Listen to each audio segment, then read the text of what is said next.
Hey everyone, another quick book review. I've fallen off the bandwagon, as you can see. This is a Warhammer Age of Sigmar title, which I honestly didn't see when I picked it up. I just saw that cover, I saw that artwork, and I saw the fact that it was a goblin, wizard, shaman, whatever you will, and I was like, yeah, I would love to read a book that's all about goblins and jump in the deep end and just see what it's like. Unfortunately, Andy Clark chose to make this book about 50% about humans. So you're only with the goblins for a chapter before you're thrown into the humans side of things. And I bought this book purposefully because I wanted the goblin story. I had no wish or need of a human angle. And 50% of this book being about humans is grossly disappointing to me. The fact that you find that out after one chapter it was heartbreaking. But what can you do? This is also my second Andy Clark. I believe I picked up one earlier, a 40k one, I think. So yeah, the things are different, but things are the same. And this is a critique of Age of Sigmar and the world that they've made there compared to the old world, which I enjoyed much more. And Andy Clark, in the first book, I believe he was one of the writers who had added an awful lot of diversity into his Warhammer 40,000 characters, which I can happily overlook because Warhammer 40,000 is so vast. But in this one, you start out with the goblins, and then on chapter 2, you're introduced to two female wizards, are they called? I can't remember. Mages. And they have previously been in a sexual relationship, which is more often than not vaguely hinted about than actually talked about directly. But now, at the second time of asking of this author, and having picked up a book about goblins, to find the diversity crammed in once again, shoehorned in violently and clumsily, in my opinion, I was just not terribly happy to see it. Most of what happened with the humans in this book was dull. It was irrelevant. Some of the names I will have a bit of a crack at, but there's a name in here of a character who's called Aberswait Gilligsap, which is just the worst. Not that like the goblin names, as you can see at the bottom, Zograt and Scrog. Zograt being the small, Scrog being the bigger. Fantasy names are fantasy names. Sometimes they hit, sometimes they miss. Broadly speaking, in this book, for my liking, they miss. I found the goblin names quite awkward to pronounce, and on the flip side, having complained about the humans, it's very hard to keep track of the goblins because of their goblin names, and they're so alien.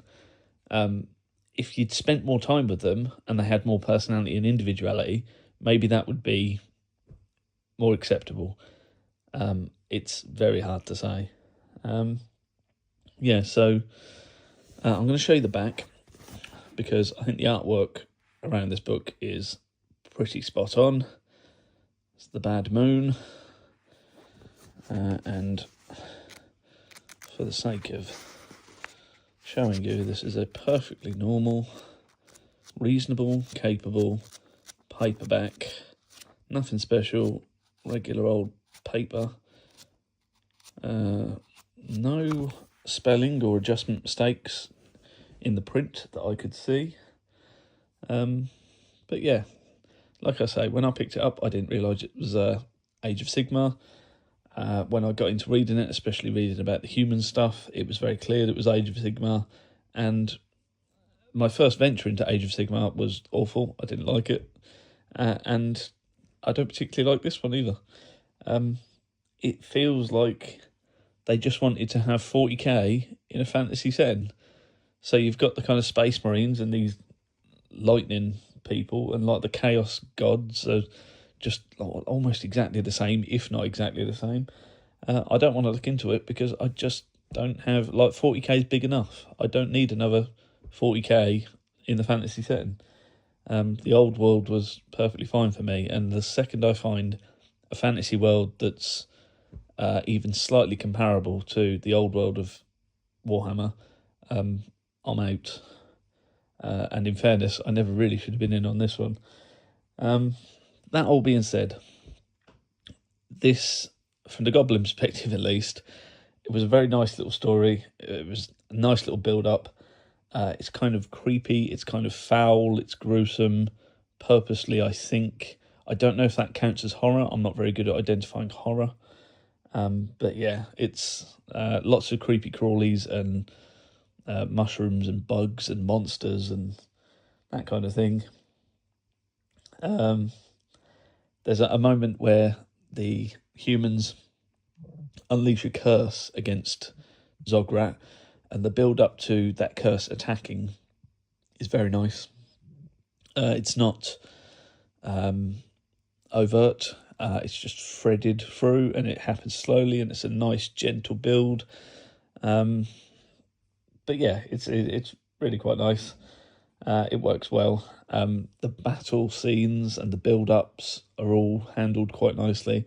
And for a little bit of a spoiler warning, the best part of this book by far was the moment that the Bad Moon actually appeared.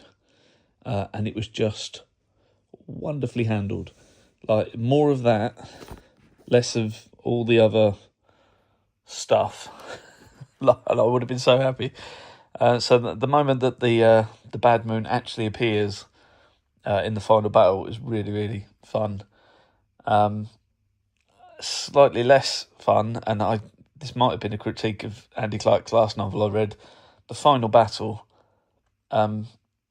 It's quite enjoyable, if a little annoying, that the final moment was one that happened to the characters. It wasn't something they did. And that really annoys me, to be honest. It's like, you're not following, the life of a goblin who never does anything. You're following, like, something action-packed and purposeful. And the big kind of rounding off was not a victory. Well, it was a victory for them, but they didn't seem to earn it. It just happened, and they were there, and they claimed it. And I think that makes a real difference. But yeah, it might be picking at it a little bit too much. But yeah, it's a good little book. I'm going to recommend it for my, how old is he? 12-year-old nephew, something like that. And I'm going to see if he wants to read it.